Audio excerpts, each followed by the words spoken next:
Good evening and welcome to today's meeting of the Commonwealth Club of California, the place where you are in the know. You can find the Commonwealth Club online at commonwealthclub.org, on Facebook, on Twitter, and on the club's YouTube channel.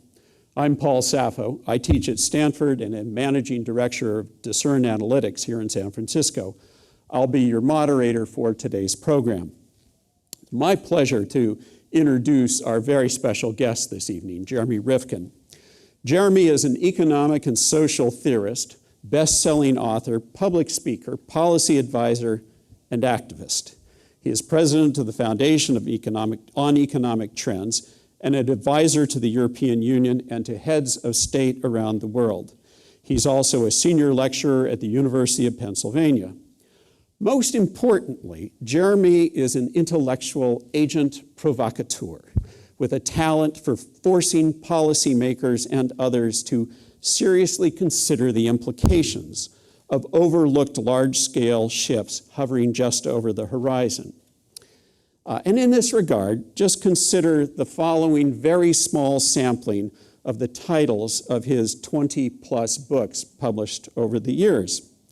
In 1977, shortly after the idea of recombinant DNA was proposed, and decades ahead of the decoding of the human genome, he wrote the book titled, Who Should Play God? The Artificial Creation of Life and What It Means for the Future of Humanity. In 1992, a decade before kale became cool and ketchup was still considered a vegetable, he wrote Beyond Beef, The Rise and Fall of Cattle Culture. And in 2000, half a decade ahead of Facebook, before the rise of social media, the appearance of Silicon Valley's zillionaires and their buses, and in the very depths of the dot-com bust, he wrote The Age of Access, the New Culture of Hyper-Capitalism. He is someone with a knack of identifying things over the horizon that everyone else seems to miss, but somehow end up in our lives sooner than expected. Tonight, we're delighted he has come here to talk about his new book, The Zero Marginal Cost Society, the Internet of Things, the Collaborative Commons, and the Eclipse of Capitalism, in which he explores a confluence of technology from the internet to ubiquitous sensors and 3D printing, and how that confluence is atom-smashing traditional notion of capitalism and markets and leading us into a new economic era defined by an emergent collaborative commons. Please join me in welcoming Jeremy Rifkin to the stage.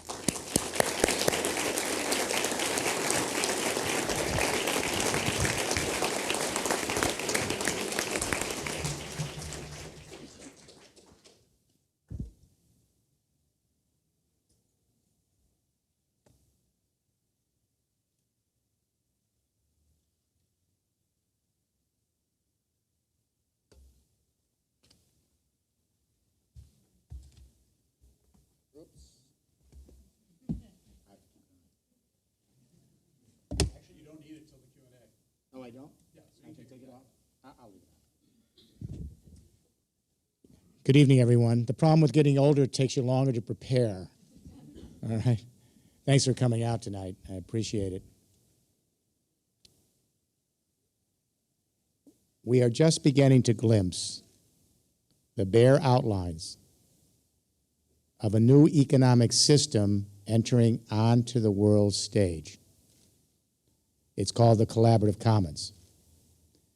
This is the first new economic paradigm since the onset of capitalism and its antagonist socialism in the early 19th century. It's a remarkable historic event, and it has long-term implications for all of us in our day-to-day lives. The trigger that's precipitating this new economic system in our midst is something called zero marginal cost. Don't be frightened. It's something we use in business schools and in the business community. Marginal cost is the cost of producing an additional unit of a good or service once the fixed costs have been absorbed. Let me explain that there's a paradox deeply embedded in the heart of the capitalist system that's previously been undisclosed. You know, Karl Marx spent a lifetime and a lot of writing trying to disclose the innards of how capitalism operates, but he was quite obsessed with the means of production, surplus labor. There's a deeper paradox that goes to the heart of the system, and that is, in a capitalist market, sellers are always trying to find new technologies that can increase their productivity, reduce their marginal cost, so they can put out cheaper products, and as a result, win over more consumers and bring some nice profits back to their investors. Every business wants to reduce their marginal cost. It's good business. It's just that economists and business people never anticipated the possibility of a technology revolution whose productivity was so extreme that it could take those marginal costs of producing goods and services to near zero, making each additional unit basically priceless, almost free, abundant, and beyond market exchange. This has been going on for now over 15 years. The zero marginal cost phenomenon, we first saw its devastating impact in the information goods sector with the rise of Napster, this little music service back in 1999. Apparently, the young kids had nothing else to do after school but figure out new software to connect with each other and share their music, bypassing royalties to the recording companies. We called it cheating, they called it sharing. That's the beginning of the paradigm shift. Then the zero marginal cost, it just devastated the recording industry. It never came back. The zero marginal cost phenomenon then began to invade the newspapers, magazine, and book publishing. Millions of consumers turned prosumers, and they began to produce their own information, video, audio, and text. They began to share knowledge on places like Wikipedia. They began to create their own news blogs, their own information across the board, bypassing the capitalist market altogether, sharing it with each other. The zero marginal cost phenomena devastated the magazine and newspaper industry. The magazines bellied up quickly, went out of business. Newspapers folded all over the world. Some of them are now blogs. And I can tell you in book publishing, I've been in book publishing for over 45 years, e-books, and especially free e-books and copyleft for e-books, have devastated the publishing industry. Now, for quite a while, industry observers said, well, you know what, this is a good thing, because the more we head to near zero marginal cost and we can produce and share free information goods with each other, this opens up the opportunity for the capitalist free enterprise system to take advantage of these freemiums, then to create new services for premiums. So the long tail. The long tail turns out to be a myth. I'll give you an example of the long tail. Musicians will give away their music, and they will hope that that will entice a certain amount of their loyal followers to go and pay for the paid concerts, from freemium to premium. Or, as you know, the New York Times will give you 10 little articles a month free, hoping the premium will seduce you to subscribe to the premium service. The problem is, as we've now looked at it 10 years later, it just didn't happen on any significant scale. Because when more and more information goods are nearly free, and there's so much out there in the system and so little time to absorb it, there's very little need to go to the premium services. And so information goods have really devastated everything from the recording industry, newspapers, magazines, book publishing, across the board. Economists, however, while a little concerned, said, we think there's a firewall here. And that even though information goods can move to near zero marginal cost in virtual space, there's a firewall, and that zero marginal cost effect will not cross that firewall into the physical world, the brick and mortar world of energy and manufactured products. No longer. There is a new technology revolution emerging in the last really 24 months, and it's a game changer. And it's going to allow us to go from bits to atoms and allow us to begin to reduce the marginal cost to near zero across wide sectors of the physical world. The Internet of Things. The communication internet, we all know, is just now beginning to converge with a fledgling energy internet in Europe and a nascent transport and logistics internet. It's just beginning in the last 24 months. What we're beginning to see is an expansive internet. This Internet of Things is three internets in one. Let me explain that throughout history, when we look at every society, societies require three different phenomena to merge and come together to create a platform for people to actually exchange social and economic life. You need a form of communication, a form of power, and a form of mobility. For example, in the 19th century, the first industrial revolution, the communication was steam power printing. It could reduce the transaction costs and put out a lot of cheap printed material, and the telegraph. The power source was coal and steam power engine. The mobility was the locomotive, which allowed us then to bring people together across nations, create national markets in dense urban cities. 20th century, second industrial revolution, the communication vehicle was centralized electricity, especially the telephone. Later, radio and television. The power source for society was oil, and mobility was the internal combustion engine. Now we're entering a third industrial revolution. It's our formal plan in Europe. I was privileged to help develop this plan for the European Union. And we see these three things coming together in a new way. Communication, the communication internet. Energy, renewable energy, and a distributed energy internet. And mobility, automated transport and logistics in one operational system. And now this system of three internets that's emerging is putting out sensors across the economic value chain, connecting everything with every human being in one neural network. Think of it as a distributed brain. We've got 14 billion sensors out there already connecting resource flows. We have sensors on factory production lines monitoring the production. We have sensors in warehouses and distribution centers and on smart roads watching the traffic flows. We've got sensors of the electricity grid, so we know the price of electricity moment to moment. We've got sensors now connecting your appliances so you know when to use them and when not to use them. We have sensors connecting offices and homes and now vehicles. And they're continually feeding back data to these three internets that are emerging in an operating system. It is like an intelligent neural network. In 2020, Cisco says we'll be up to 50 billion sensors, and you ready? 2030, the projection now is 100 trillion sensors. Yeah. Now, when I said that, you both were excited and frightened at the same time, right?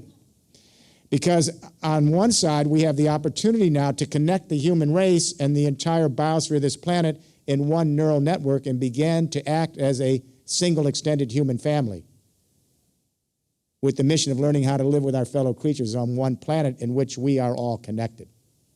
On the other hand, it raises terrifying questions about data security, personal privacy, and whether this system could be abused and misused for cyber terrorism. We'll get into all of that a little bit later. Already, this Internet of Things has allowed us to move through the firewall, and we are now producing green energy at near zero marginal cost, and we've just begun producing 3D printed products, and it's moving toward near zero marginal cost. Renewable energy. In Europe, we now have millions and millions of small players, homeowners, small businesses, neighborhoods that have created cooperatives, electricity cooperatives, just like we did with our rural electric cooperatives back in this country in the 1940s. And they have installed solar and wind across much of Europe. I advised Chancellor Merkel and have since she came into office. And in Germany, we're producing 25% of our electricity is now solar and wind. That's amazing. We're heading to 35% green electricity by 2020, way ahead of the rest of the world. We've converted 1 million buildings. They're now producing power with solar panels and wind turbines and geothermal heat pumps, and we've just begun. The price of these harvesting technologies are still a little pricey, but they're following an evolution, a curve that's exponential, just like computer chips. With computer chips, you remember in the 1950s, what was it, Watson, the chairman of IBM, said we'll probably need about 4 computers. Kind of underestimated that because they were so expensive. They cost millions. We didn't see the Intel chip coming. That computer chip allowed us to move on an exponential curve where we doubled the knowledge, half the cost every 2 years, and now you get a cheap cell phone and a desktop computer. We've got 40% of the human race. We did this in 24 years. 40% of the human race, now equipped with a cell phone and a cheap computer, are actually producing and sharing information goods, video, audio, text, blogs, everything, at near zero marginal cost. This isn't academic. It's already passed through the information goods industry. Now with renewable energy, the harvesting technology is really getting cheap. 1 solar watt in 1978 cost $60. It's 66 cents a watt today, and it's going to head down to near zero. But even when you put in these harvesting technologies for solar and wind, payback somewhere between 3 and 9 years. But the moment you put that technology in, the marginal cost of generating your solar and wind electricity is near zero. The sun off the roof of your home is free. The wind flowing up across your sidewall of your building is free. The geothermal heat seeping up from the ground is free.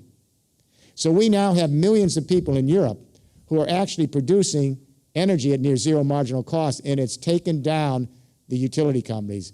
Some of you, if you know Germany, you know they have the most powerful utility companies in the world, EMBW and E.ON, and guess what?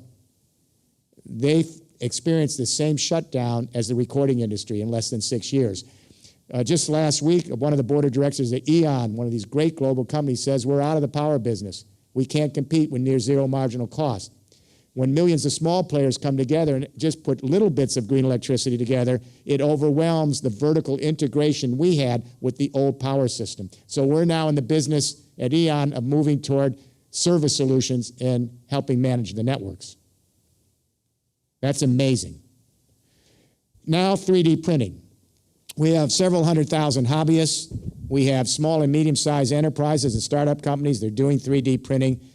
Just a short summary, with a 3D printer, you can print out a physical product, just like a regular printer for software. So you have a 3D printer, and you can be in Senegal or in Palo Alto, and you can download from the communication internet the free software to print out the product. Then you can use recycled plastic, junk plastic, recycled, melt it down, and now recycled paper, and melt it down at very low marginal cost. Then the software instructs this molten material to layer by layer build up a one-dimensional whole physical product with moving parts, pops out of the printer. This is additive manufacturing, so it uses 1/10 of the material of traditional centralized factories. In a centralized factory, you cut up the material, throw a lot of it out, make the finished product. It's like French cooking, totally wasteful, beautiful product at the end of the line. So here with additive manufacturing, the software is building up the product, 1/10 the materials.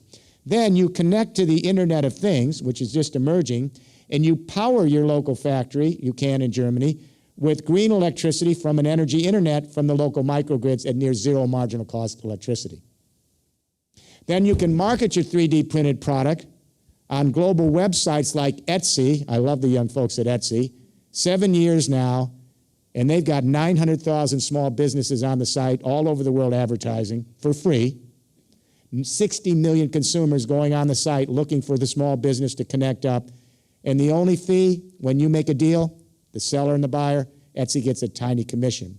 And then on the Internet of Things, you can start to connect up to the fledgling transport and logistics grid and send your 3D printed product to market in an electric vehicle, powered by your own green electricity from your energy internet at near zero marginal cost. In 3 years from now, you'll power it with fuel cell vehicles. All 6 major auto companies will be in production in 2016, hydrogen cars, trucks, and buses. And then you have GPS guidance. And eventually the GPS is already beginning to tell you where are the parking spaces, where are the fueling stations. And within 5 to 10 years, we will have driverless vehicles on those transport lanes, automated, at low marginal cost. This is a game changer. This is a disruptive economic revolution on the same scale as capitalism and socialism in the early 19th century. So here's the question. If hundreds of millions of people, and maybe billions of people, can produce and share their own goods and services at near zero marginal cost, what kind of economic system would we have to devise to manage that kind of economy, where profits are no longer the issue and where we have abundance and not scarcity? This Internet of Things is interesting because what it allows us to do, it allows millions of prosumers to connect into the system and then have that big data flow come right to you. And you can take your little mobile and an app that can be created for you, and you can take that big data anywhere in the economic system as an individual, and you can use analytics and create your own algorithms just like Google and Facebook, because the apps will let you do it. You don't have to be a rocket scientist. This will allow you to increase your efficiencies, dramatically increase productivity, reduce the marginal cost for you to create your own information goods, energy, and physical goods. It's just beginning. It's not quite here. But we now have a trend line. There's enough out there in the system with near zero marginal cost energy and 3D printed products. We see where it's heading. So if I had said to you in 1989, a year before the World Wide Web came online, that in 24 years, 40% of the human race would be communicating with each other near zero marginal cost, that they'd be able to go up on Google and in 3 seconds have access to the knowledge of the world, or that 1 out of 6 people would be on Facebook in the biggest human family album in history, or that 650 million people would be tweeting about their bowel movements and whether they're at the grocery store or whatever else is of interest to them during the day, and they'd be doing it at near zero marginal cost and wipe out the information goods industry in 20 years, what would you have said? Utopia, fantasy.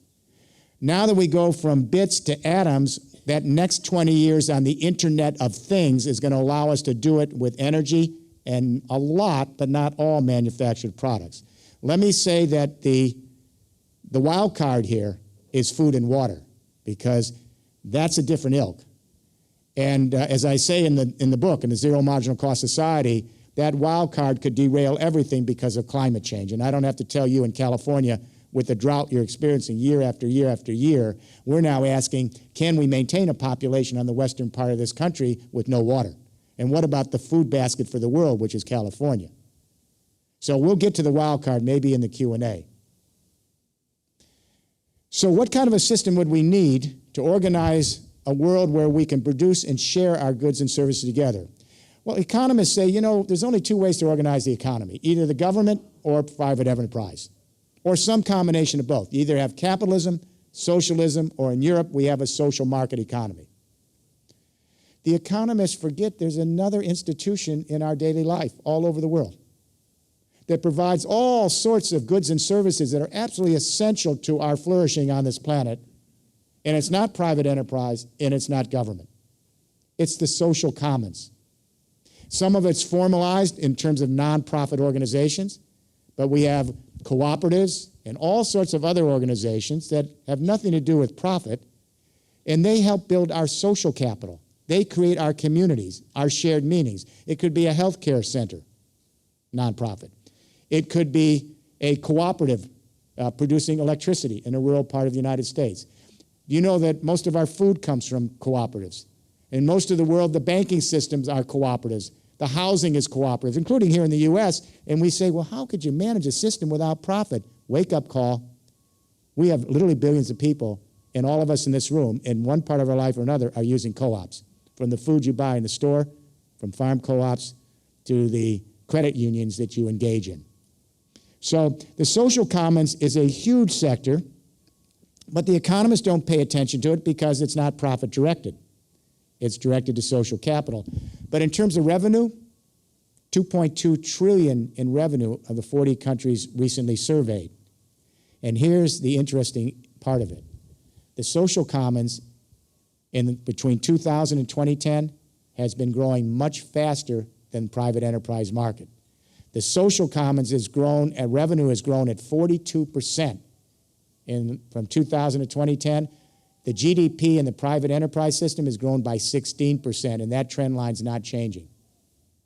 Interesting. But what makes this a new ball game is the social commons is now coming out of the shadow to be potentially the sector in which we can lodge the Internet of Things and move a collaborative commons. And the reason is this Internet of Things, it's kind of like the technological soulmate of a social commons. The whole purpose of this expanded Internet of Things is to be distributed, collaborative, and to allow millions and millions of people to come together, eliminate the middleman, and directly engage each other in making and sharing things together and creating communities. That's its purpose. Now, we'll talk later about this conflict that's emerging on who's going to control this expanded Internet of Things. And certainly there's a lot of old interest that would like to control the system, but I think in the final analysis, near zero marginal cost, it's just too sweet. And once the technology's out there, we will use it. The recording industry could not stop the young people sharing music. And the newspapers and magazines, as powerful as they were crippled by millions of us engaging directly with each other to share our information. I suspect it's going to be a big conflict, but in the end, I suspect we will head there. Let me say, I don't think capitalism is going to disappear. I think there will be goods and services that are going to have a sufficient margin that's going to require a capitalist market for exchange. I suspect that by 2050, most of our efforts will be in the collaborative commons, and the capitalist market will be a very savvy, sophisticated, powerful niche player, primarily using technical skills to aggregate network solutions and services, because that requires a huge amount of technical skills. We're already seeing a hybrid economy, part capitalist market, part collaborative commons. Sometimes they benefit each other, sometimes they're adversarial. You saw Airbnb this week, and here in the San Francisco paper, the front page today was providing parking spaces for sharing cars. And now you're having a debate about Airbnb, and Airbnb is a classic example of the near zero marginal cost moving over to the brick and mortar world. The marginal cost of Airbnb to keep their operation going is literally the web, the internet. Very little marginal cost. And millions of apartment dwellers and homeowners, they've already got their fixed costs covered because they're paying their mortgage, they're paying their property taxes, so the marginal cost of renting out their rooms is near zero. And that's why Airbnb, and I particularly like couch surfing because it's all free. Millions of people are sharing their homes, sharing their couches at near zero marginal cost. And in the case of Airbnb, it's now bigger than the biggest hotel chains. And they're going to be valued at probably $10 billion by the end of the week. But now we're not only sharing information goods, and now energy in Europe at least at near zero marginal cost, and just beginning to share our manufactured products, info-factured products, 3D products at near zero marginal cost. We're sharing the cars with car sharing services here in San Francisco and around the world. We're sharing our homes and apartments on Airbnb and couch surfing. We're sharing our clothes with ThreadUp. We're sharing our tools and toys on a collaborative commons, some of it bypassing the capitalist market. None of this is figured in GDP. Because if you share, GDP is just a measure of all the stuff we produce, even if it's negative to the quality of life. The more prisons, the more GDP. The more pollution you have to clean up, the more GDP. The more military arms, the more the GDP. So what's happening here, though, as we move to this collaborative commons, for every car we share, it takes 9 or 10 cars off the road. That means less purchases. It means more people use less resources to get more mobility. Same with bike sharing and clothes. It used to be you buy clothes and you wear them for a month or two and that's it. Now you can recycle them over and over and over. It's not in the GDP, but you're buying less clothes in the stores, but you're using resources more efficiently by using less and more people sharing it. It's the millennial kids that are bringing us into a sustainable society. They prefer access over ownership. They're not wedded to the idea of possessions, they're wedded to the idea of sustainability. And it's actually succeeding on a pretty significant scale. So, where does this put us? I think the major issue here, there's many issues, but one we have to confront is the future of employment. Because what we're seeing here with this introduction of a Internet of Things, an expanded Internet, and a shift to the collaborative commons is we're redefining what it means to be a productive person in society. If millions of people are prosumers, not just consumers, the whole idea of sellers and buyers and owners and workers breaks down. Because now millions of us are both the owners and the consumers and the sharers of what we make. So that means we might need less income if we can produce more and more nearly free and then share it on redistribution networks on the collaborative commons. What we're finding now is that the labor costs are moving toward near zero marginal cost labor. And some of you read my book, The End of Work, 1995. We laid this all out all the way up to the AI and the advanced analytics. As Paul knows, it was kind of controversial at the time, but I was generous of The Economist. They wrote a cover story at the time saying, well, I don't know. They were generous. In 2011, they came back with another cover story and said, well, we re-looked at it. He got it right. I don't always get it right. None of us always get it right. Paul's been in the business of futures for years.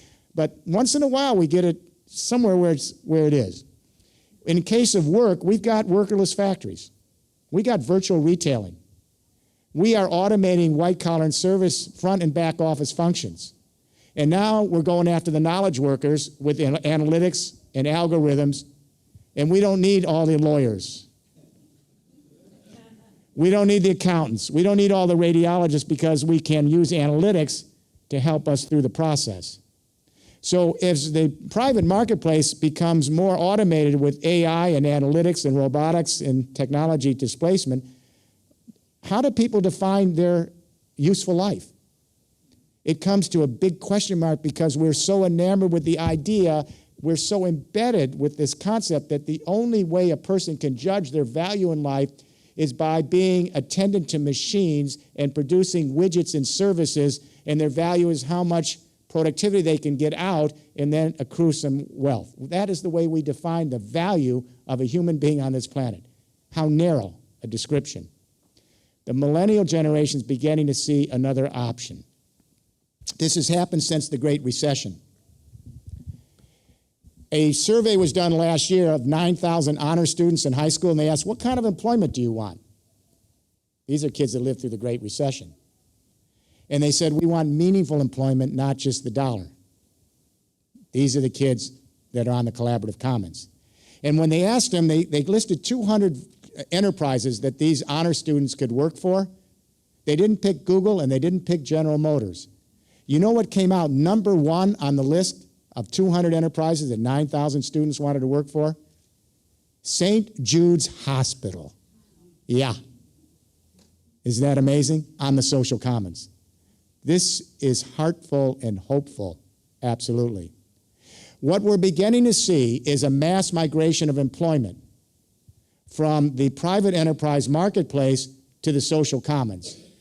The employment in the social commons has been increasing for the last 20 years, while employment in the private marketplace has been decreasing. The reason is the social commons requires human engagement. It's creating social capital, arts, social, culture, helping each other, our fellow human beings, transcending ourselves. Machines can't do that. They never will. And that's why a whole younger generation coming through the universities are now defining themselves as social entrepreneurs. For my generation, that would be an oxymoron. You cannot be social and be entrepreneurial because it's caveat emptor, and it's each person pursues their own self-interest, as Adam Smith would say. And if you pursue your own self-interest and you don't even think about anyone else's interest, somehow you will benefit the common good. I always thought that was a strange dictum by Adam Smith, but so be it. The young social entrepreneurs now, coming through the universities, they believe in being entrepreneurial. Prosumers have to be entrepreneurial. We have millions of people now as entrepreneurs. So, but their entrepreneurial spirit requires that they be embedded in deep social networks and that they benefit the value of the network and it benefits them. Completely different than Adam Smith's idea that each individual is an autonomous agent only pursuing their own self-interest. So we have a younger generation around the world, social entrepreneurs, partly in the profit-making community, partly in the nonprofit, and sometimes in a hybrid relationship. And they're the early, if you will, trailblazers of this new collaborative commons. Lastly, who's going to control this Internet of Things and this build-out? The central assumption of the Internet that made it a success is something called network neutrality. When Berners-Lee put out the World Wide Web in 1990, it was designed so that it would be network neutral, so that anybody with a service provider could go up on the web and nobody is discriminated against. You're not put at the back of the line. You're not put at the front of the line. Your information is treated on the same level as everybody else's once you're in the system. In January, our Supreme Court, and you can tell the vote 5-4, it's always 5-4, struck down network neutrality. They're getting ready for the Internet of Things and the great conflict between investor capitalists and commoners on the collaborative commons. They struck it down. And they said to the Federal Communication Commission, network neutrality, your protocol, this was not part of your mandate. You went beyond your mandate. So now the Federal Communication Commission has to go back and rewrite their protocols in order to try to, once again, establish network neutrality. However, the telecom and cable companies, they are moving with a vengeance. And they now they're saying, we own the pipes. We put a lot of investment here, so we want to be able to prioritize. So if you want a little bit more access, you got to pay some premium. Or maybe we'll exclude some people because it doesn't fit in with our business relationships. And you know what? That data we're collecting, why shouldn't we get a little of that? So we can then give it to third parties and commodify and commercialize the pipes. And it's not just the telecom and cable companies. Let me say that we now have to be concerned about some of the great internet companies that have actually helped provide this phenomenal new thing called the commons. I love Google. I Google every day. I don't know what I would do without the magic box. These young people that put this thing together, they're brilliant. Facebook, we love Facebook. We love Twitter. I buy a lot of my stuff on Amazon, not all of it. However, these internet companies have become so big, so fast, we've got to ask some questions now. And we want to make sure we get the best of what they can provide us, and we need a collegial discussion with them, so we're working on the same page here, to use a metaphor. We're working on the same page here so we can facilitate a future for all of us and not regret this commons. Google has 6 billion queries a day. They control somewhere around 67, 68% of the research engine market in this country, maybe about 90% in Europe, 50 billion in revenue. Facebook, 1 out of 6 people on Facebook, 7 billion in revenue. And tweeting, 650 million people. Amazon, 1 out of every 3 people goes up on Amazon for a product purchase. They got 122 million customers. So what we are starting to see is these internet companies, which have been so instrumental in helping nurture the early part of this Internet of Things, the communication internet, they're starting to look like global social utilities. In other words, they're so essential to our life that they're almost like public goods, and that's their success. We couldn't do without them now. So the question is, what kind of a global authority do we need to put in place so that we can all work together and not at each other's expense? We need the 3 stakeholders at the table: government at every level, private enterprise at every level, and the civil society social commons at every level. We have to figure out how to manage this global commons for everybody. Last thoughts. It isn't just about the technology. Many of you know, if you've read my books over the years, I am far from a techno-optimist. I've been pretty critical of a lot of technologies over the last 40 years. I simply believe that this Internet of Things, this collaborative commons, gives us an opportunity to democratize economic life so we're all players. And at near zero marginal cost, we heal the planet. Because what this does, the faster we get to near zero marginal cost, the more efficient we become at using fewer resources and sharing it with more people. Fewer resources and sharing it with more people, whether it be cars or bikes or homes or whatever. And as we get to a renewable energy internet, we get off fossil fuels quickly, and the good thing is we can have near zero marginal cost energy that's almost free and address climate change. And with automated transport and logistics, we can lower the marginal cost of the resources we use on Earth. So near zero marginal cost is actually tautological with sustainability. Because someone asked me this morning on on Michael Krasny's show. They said, they called in, they said, wait a minute, if you're going to have everything available, abundant, doesn't that mean everyone's going to use up the resources quicker? No. The reason we use up the resources so quickly is because we have a world where we think everything is scarce and we're frightened to death that tomorrow may be a rainy day. So we hoard, we consume, we inflate our possessions so that we can be a bulwark against a bad day and everyone else who wants to get the goodies. And that's how we determine status in society. Those who have not. In a world where everything's relative, not everything, but most things are relatively free and abundant, we wouldn't have the desperate climb to hoard, and we wouldn't see any particular status in doing it because everyone's on an even playing field. So I have some guarded hope on it, but I would say this. We need a change in consciousness to go with this technology platform. We need a new narrative. We need to shift from geopolitics to biosphere consciousness in one generation. The biosphere is the sheath from the stratosphere to the depths of the oceans, 40 miles, where all living beings, interact with all chemicals to create a very complex choreography that we call life on Earth. That's the biosphere. It's our indivisible community. Here's why I'm guardedly hopeful. We have young kids coming home from all over the world, 14, 15-year-old kids with biosphere consciousness. And that is, they're saying to their parents, they're saying to their dad, why are you using so much water while you shave? That's wasting the water. You're going to hear a lot of that in California. Forget the lawn, the shaving. You got a lot of kids coming home saying, why is the TV on in that room? No one's there. And why are we got two cars? Why don't we car share one? And here's the one I'm really fond of. My wife and I are very heavily engaged in animal protection, animal rights issues, which I think is a cutting edge for all of us. We got kids coming home saying, I'm not eating that hamburger.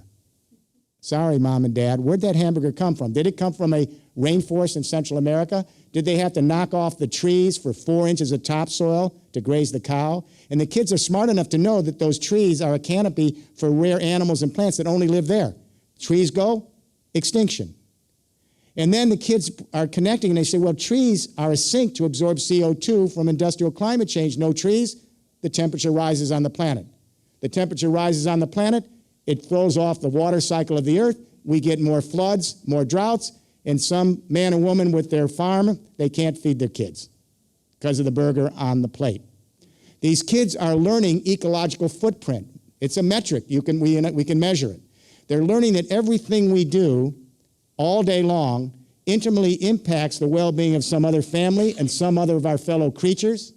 And by the way, they have a right to be here with us or without us. They're the ultimate victims. And they're learning that our indivisible community is the biosphere we live in. This is good news. So here's where I end up. I'm guardedly hopeful. I don't know. I may be the oldest guy in the room, person in the room here. But I have to say, I won't be here to see it, so you'll have to send me a postcard. But I'm guardedly hopeful, but I'm not sure. I really do believe that this shift to an Internet of Things, a distributed, collaborative, laterally scaled world where we can bring the human race together and connect us so we start to think as a human family, think of our fellow creatures as part of the family, and the Skyping and the global classrooms and the connectivity will make us feel like we're one planet. I'm guardedly hopeful we can get there, but there are so many things that could derail this, and we're running against the clock on climate change. So the question is, can we have the commitment and the motivation and the passion over 3 generations to stay the course, get rid of all the peripheral concerns, make the transition to an Internet of Things platform, establish a collaborative commons alongside the capitalist system, and begin to create a zero marginal cost society that allow us to use the planet's resources more efficiently and hopefully reheal the earth. Hopefully in time for our children and grandchildren, our fellow creatures, to live in a planet that's flourishing again. Thank you.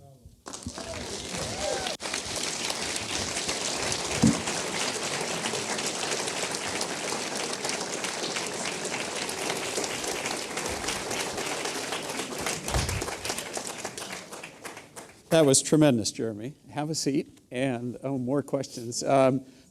So we've actually already just called the airline and put you on a later flight. There is no later flight. Because We thought we could see if Larry or Sergey had loaned you a check. We have plenty of time. We're not in a hurry. So what I've done, I have read Jeremy's book, and I really recommend you all take a look at it. And what I've done with the questions is I've done a sort to focus on things that are not explicitly and thoroughly answered in the book. So if your question doesn't get answered, buy the book.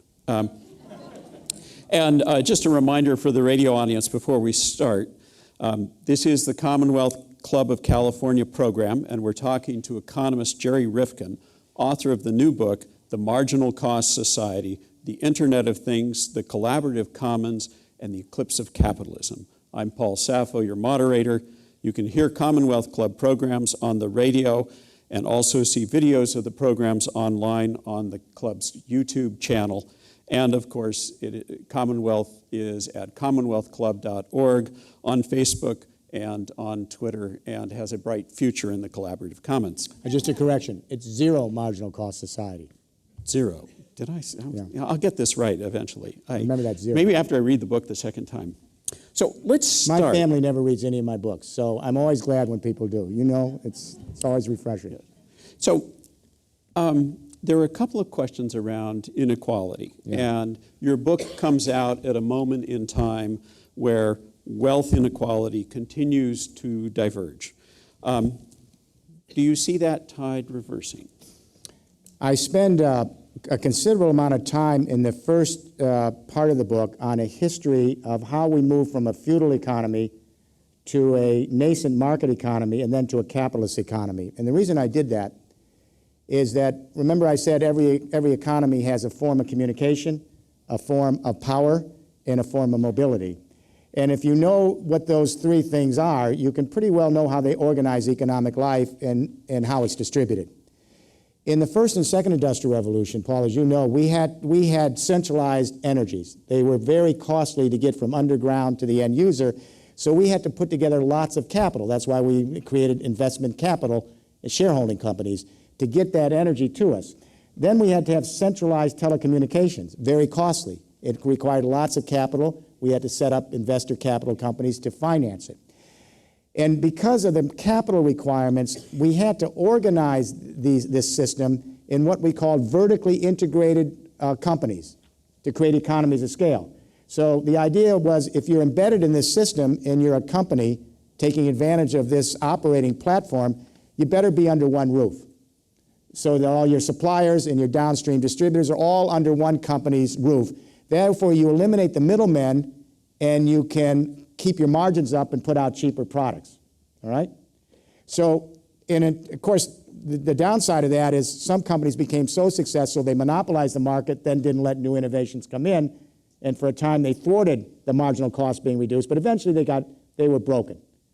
But what I'm suggesting here is that this system was the best system we knew how to create to manage regimes based on first steam power printing, the telegraph, the locomotive, and steam power coal, and then electricity, the telephone, oil, and the internal combustion engine. While those on top disproportionately benefited, it's also fair to say that putting out mass cheap products and hiring a lot of people to make them, we all were better off. Those cocooned in the industrial system. Those on the margins that we exploited in other countries for their raw resources, they never had the advantage of this, and they are the untold story. But in the system, we all did better off and are much better off now than we were 300 years ago. But at the end of the line, we have 500 companies now, Fortune 500. Their revenue equals 1/3 of the GDP of the world.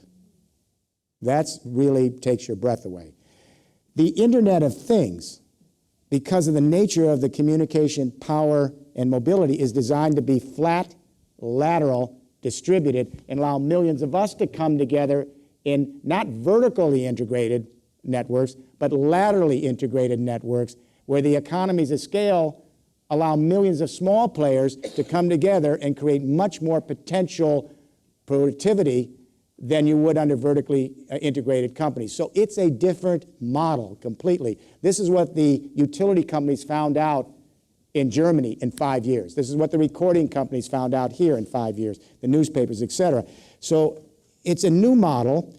And think about if you have direct engagement with each other without any middlemen, you're eliminating all of those transaction costs that are marked up, and you can send your margins down, down, down to the point where you're creating a much more democratically managed economy. It's not utopia. It's just the next possible part of the human journey that makes a little bit more sane and justifiable world. Because I think in the history of economics, each new abundance inevitably creates a new scarcity. Where are the scarcities lurking in this future? I suspect, in the short run, attention span. Is that my phone? You know, where Paul and I were just talking about the universities and, each generation. What's interesting about the communication internet is every communication revolution in history that merged with energy revolutions, the communication revolutions at each time increased the metaphors we could store to express ourselves. Oral language, you had formulaic responses. So if I'm feeling really bad, someone will give me some formulaic little quote, which won't really get to my real being. When we went to the print revolution in novels, we could create more words, more metaphors, and we could actually express ourselves and know the other empathically as ourselves because we could customize it to each individual.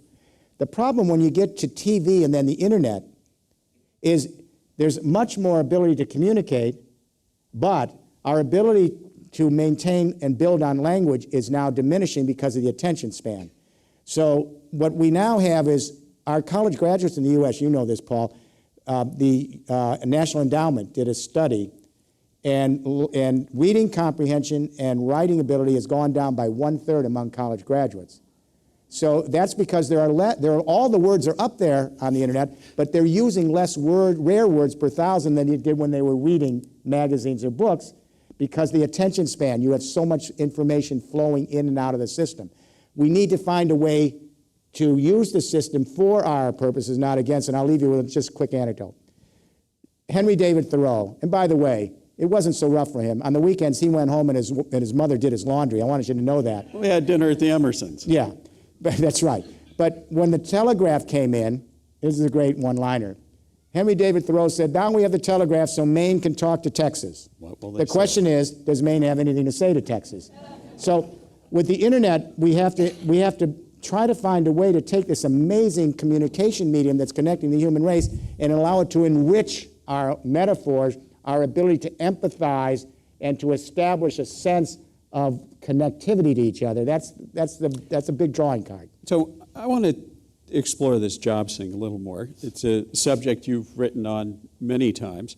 And as I was reading through your book, because it only came out a week ago, I noted something very interesting that's happening in Switzerland this week that ties back to things you've thought about, and that's the notion of the universal basic income. And so for the audience, Switzerland actually has a referendum. It's going to get voted down, but it's going to open the conversation to give every Swiss citizen a guaranteed income of $33,000 a year, whether they work or not. And I put this in the context of, the Easterlin paradox. For the audience, Easterlin paradox was noted that between 1974 and 2004, U.S. average income doubled, but our average level of happiness did not. And there have been various different studies, and I thought the Swiss picked 33,000, and as you know, because you've written about it, there is what's called the bliss point. And that somewhere between $30,000 and $33,000 is the optimum amount. Below that, if you have less than that, your happiness increases in direct proportion up to about 33,000. And above that, your happiness still increases, but not so fast. And the satiation point is 70,000. Yeah. Above that, it doesn't matter. So it's just not worth having that money. What do you think? I mean, in this, when I think of Keynes, and he spoke of the good life, and that was what his generation of economists was seeking. What does the good life look in the age of the collaborative commons? And is it a world in which universal basic income is something countries actually do? I recommended a guaranteed income in the end of work. Milton Friedman did it before I did. And, when technology displaces employment, there's two things you can do. Reduce the workforce or reduce the work week. For most of the history of the labor movement, the trade unions were always in support of reducing the work week because the idea was to have leisure, and not just to have money. I don't think the audience knows it, but you're more or less directly responsible for the 32-hour work week in France, complete with I don't know. I'm surprised you knew the that. Sûreté coming in, sneaking into CEOs' offices who were working late and very publicly arresting them to enforce the 38-hour rule. Can you do that for us? I mean, would you stop? Well, I'll tell you a funny anecdote about that. So the book was put out in France, The End of Work, and Michel Rocard, an old friend of mine, wrote the forward to it. And the only reason that people read the book is because he wrote the forward. And then we went ahead and we introduced the 30-hour work week in France. It's been a fairly decent success because employers like it, as you know, because it's more flexibility in terms of labor. You know, Keynes, you mentioned Keynes. He wrote a little essay in 1930.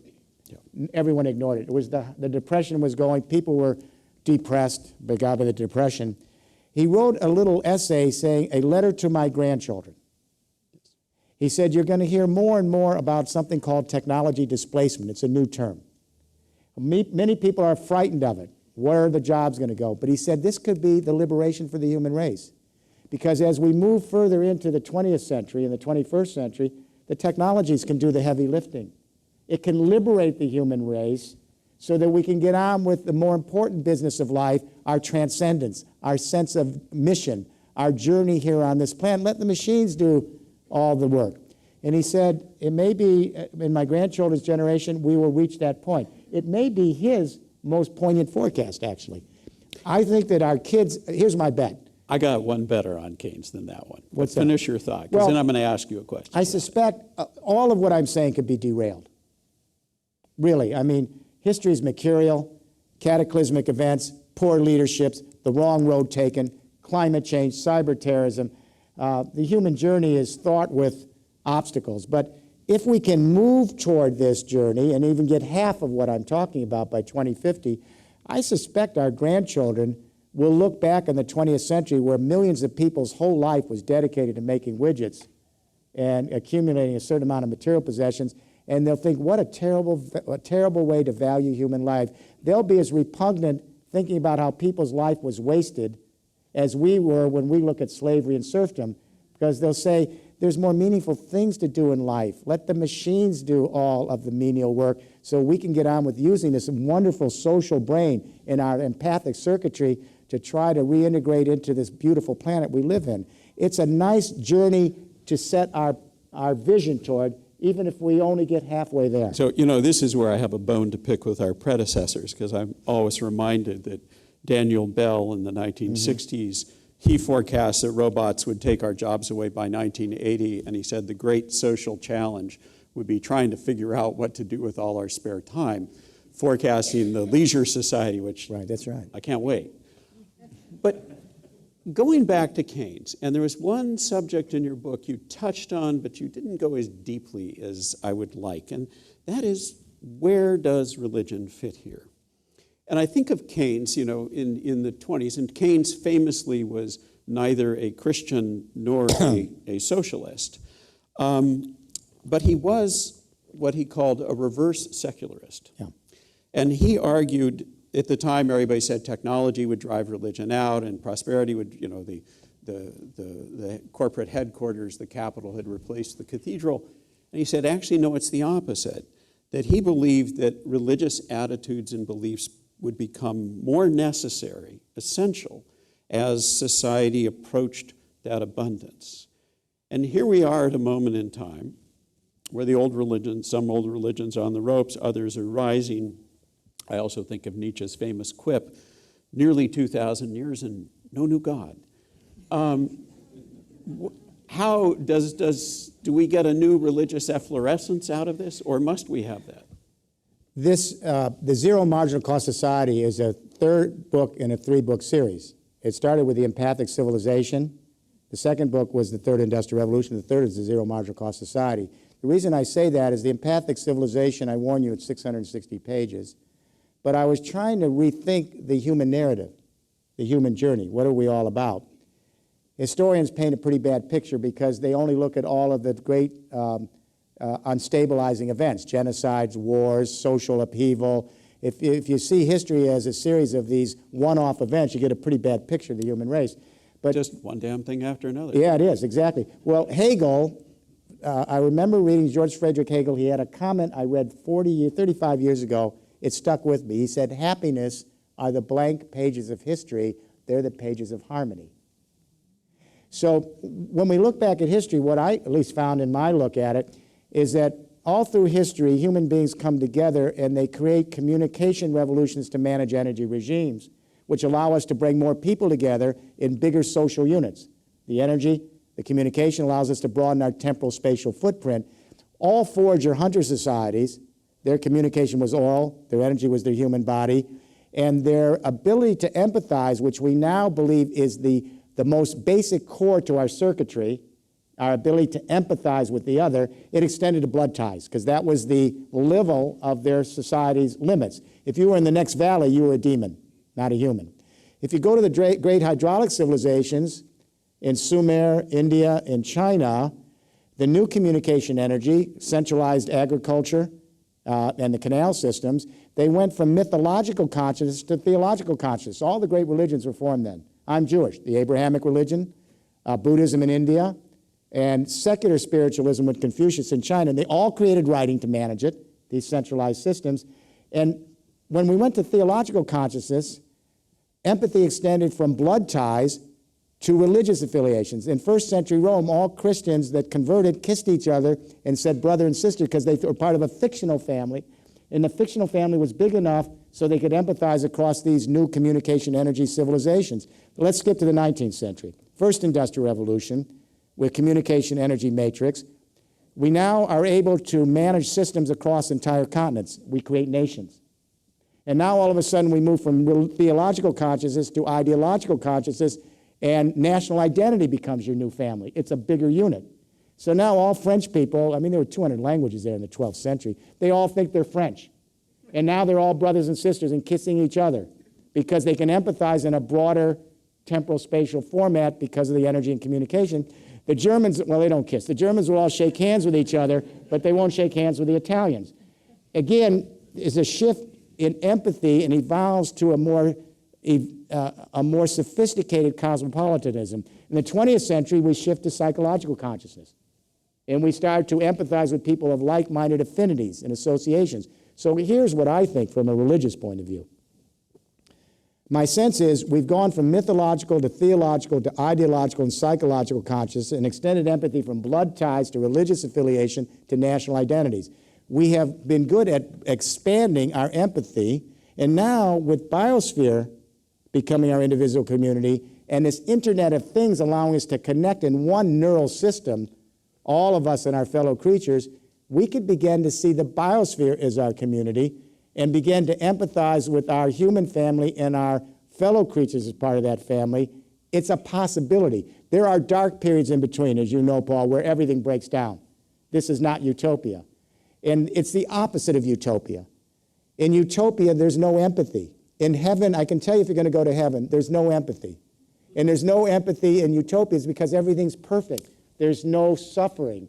There's no mortality. Empathy is kind of, if I empathize with you, I'm feeling your death and I'm celebrating your life at the same time. I know your life is as fragile as mine, that life's precarious, you never know what's going to happen, and so I'm rooting for you. If I show my compassion, I want you to thrive, whether it's you or a fox in the woods. Yeah. So to empathize is to realize we live in an imperfect world, it's pretty damn precarious, and we simply are celebrating each other's fragile ability to flourish on this planet, humans and other creatures. I like living in an empathetic society. I think that's really the core of spiritualism that's evolving over history. But, you know, that's one person's read on it. I have a story for you. I also have a question that you're going to answer after for a young lady who is an entrepreneur at TaskRabbit, because you owe her some career advice, but we run out of time. As you were talking, and as I was reading your book, and I was thinking about the collaborative commons, I was reminded of that old story of the pious man who goes to heaven. St. Peter looks at him and said, "You've lived a very good life." And he was a software engineer, so he said, you get a choice. You can go to heaven or you can go to hell. And you can go visit both, check them out. I said, sure, why not? So he went down to hell, and it was nothing like he expected. It was a vast banquet. And amidst the vast banquet, everybody was starving because the utensils, the knives and the forks were each 6 feet long. And when they picked them up, they couldn't put them to their mouth. When he went to heaven, he discovered heaven was exactly the same. Except in heaven, people fed each other. And as I read your book, I had this hopeful sense that perhaps in this century, in the Creative Commons, we will all learn in our abundance to feed each other. Very well said. It's a nice vision to hold on to. Absolutely. Good. Hopefully we can get there. So join me in thanking Jeremy for speaking to us.